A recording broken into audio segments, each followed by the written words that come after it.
तुम्हाला मंदिराचं दर्शन फास्ट पाहिजे तर फक्त आणि फक्त 2 ते 5 मिनिटं वेळ लागेल, पण स्वामीजींना भेटायचं असतं तर तुम्हाला नंबर पावतीनीच जावं लागणार आहे।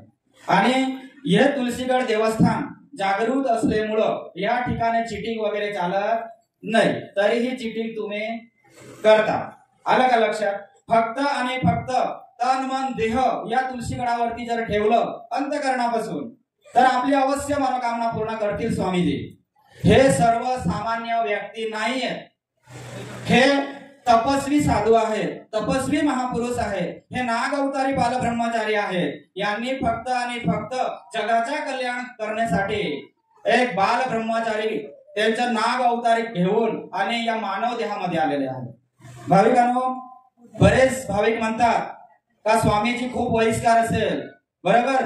हे मूर्ती खूप छोटी आहे पण यांची कीर्ती खूप महान आहे। लक्षात ठेवा, आज तुमच्या आमच्या जीवनामध्ये आलेले अनेक अडचणी ते काय आपल्या जीवनामध्ये सर्वांच्या जीवनामध्ये एकाच अडचण घेऊन आपण या तुलसीगडावरती येत नाहीये। आपल्या जीवनामध्ये अनेक अडचणी आहेत। आता आपण थोडक्यात विचार करायला गेलो तर कोणाचा हातपाय दुखत आहे, कोणाचं डोकं दुखतं, कोणाचा अनेक रोग असतात, कोणाच्या घराची अडचणी असतात, कोणाच्या सतीची अडचण असते, कोणाचा बिझनेसचा प्रश्न असतोय।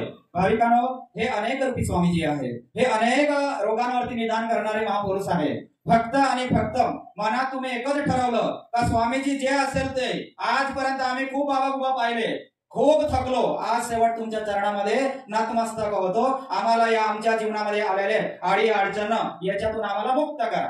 एवढं जर तुम्ही बोलले ना आणि त्यांच्या चरणावरती नतमस्तक झाले तर तुम्ही सुखी झाले, हे आमचा अनुभव आहे।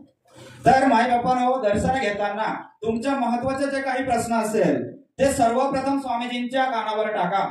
आपल्या जीवनामध्ये जन्मापासून तर मृत्यूपर्यंत आपले प्रश्न कमी होणार नाही, अनेक प्रश्न येणार आहे, जीवन आहे, सुखदुःख येणार आहे, पण जे खरेखर तुम्ही प्रॉब्लेम मध्ये एकदम तंग झाले, हँग झाले, त्याला आपल्याला चार्जिंग करून रिचार्ज करायचंय तर फक्त आणि फक्त अनेक रूपी स्वामीजी त्या सानिध्यामध्ये आल्यानंतर आपण जेही काही मनोकामना आपल्या मनात असेल, आपल्या जीवनामध्ये मनोकामना हल करायची असेल तर अवश्य स्वामीजीकडे जाताना 2 हातांनी मागा आशीर्वाद, पदर वळून मागा। अवश्य स्वामीजी आपल्याला आशीर्वाद देण्याकरिताच बसलेले आहेत, पण त्यांना थोडं मर्यादा आहे, काही नियम आहेत, ते काही अटी आहेत, त्या नियमांचं पालन करावं लागतं, तर देव आपल्याला, हे महापुरुष आपल्याला आशीर्वाद देतो। सर्वप्रथम आपण त्यांच्या सानिध्यामध्ये गेल्यानंतर सहपरिवाराने सुखाचा धागा टाका, म्हणजे आपला शरीर सुरक्षा, आपला शरीर कवच धागा, पंचतत्व धागा जो आपल्या गळ्यात, महिलांना हाताला बांधले जातं आणि पुरुषांना गळ्यात टाकले जातं, त्या धाग्यांवरती आणि जे तुम्हाला स्वामीजी प्रसाद देतात,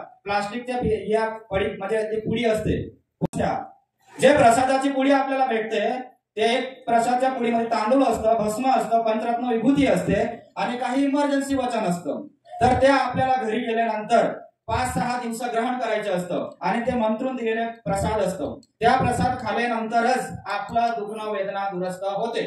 हे ते जर तुम्ही वापर नाही केले तर तुमचा प्रॉब्लेम सॉल्व्ह होणार नाही। आणि जे नीती नियम दिलेले आहेत, जे पथ्य दिलेले आहेत, हे स्वामीजी आपल्या जगाच्या कल्याणासाठी एक भगवान शिवशक्तीचा अंश असून त्यांच्या सानिध्यामध्ये ते कधी नाही म्हटले आपल्याला की मी देव अवतारी महापुरुष आहे, ते एवढंच म्हणता आपल्याला की मी भगवान शिवशक्तीच्या चरणामध्ये एक दास आहे, बरोबर? पण या कलियुगामध्ये असे साधू, असं तपस्वी महापुरुष जे मानव देह घेऊन येतात, हेच आपल्यासाठी देव अवतारी महापुरुष समजावं लागणार आहे।